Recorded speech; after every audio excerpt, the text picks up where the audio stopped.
সকলকে নমস্কার ও শুভেচ্ছা জানিয়ে আজ বিকেলে আমি শ্রী তাপস কৃষ্ণ বিশ্বাস আমারই স্বরচিত একটি ভিন্ন স্বাদের কবিতা আবৃত্তি করছি। আমার সাধনা গ্রাম বাংলার ঐতিহ্য যা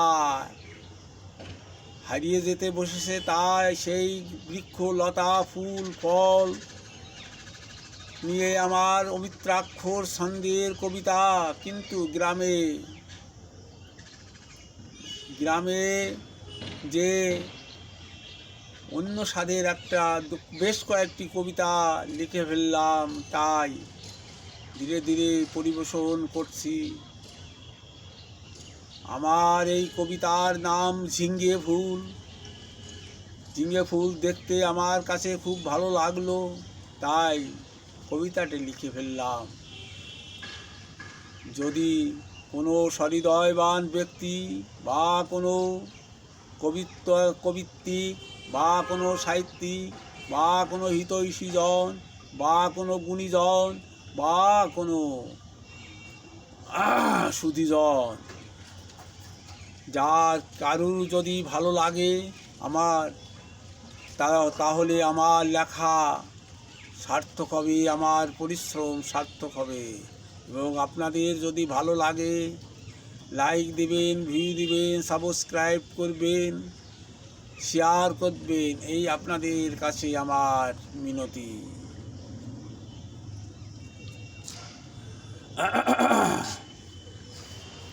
আমারই স্বরচিত কবিতা ঝিঙ্গে ফুল।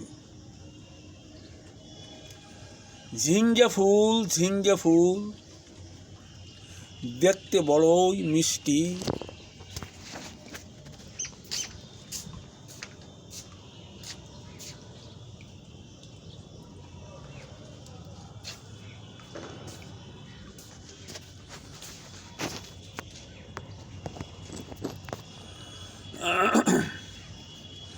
ফুলের মধ্যে তুমি হলুদ, তাই এত অপরূপ। দেখতে বড় সুন্দর লাগে, সুবাস অতি মিষ্টি। শুধু তুমি ফল নও বটে, সবজি খেতেও মিষ্টি।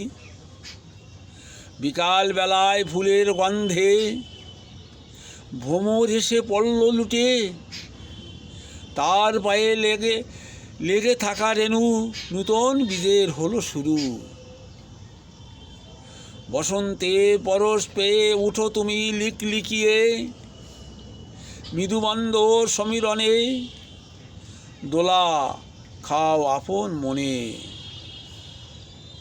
হলুদের মিষ্টি আবরণে পথিক ফিরে তাকায় তার পানে, রাত্রিতে সুবাস নিয়ে সূর্যোদয়ে ঘুমিয়ে পড়ো আপন মনে। সকলকে নমস্কার ও শুভেচ্ছা জানিয়ে আমার কবিতা এখানে শেষ করছি। সকলে ভালো থাকুন, সুস্থ থাকুন, কেউ যেন দুঃখ না পায় এই কামনা করি।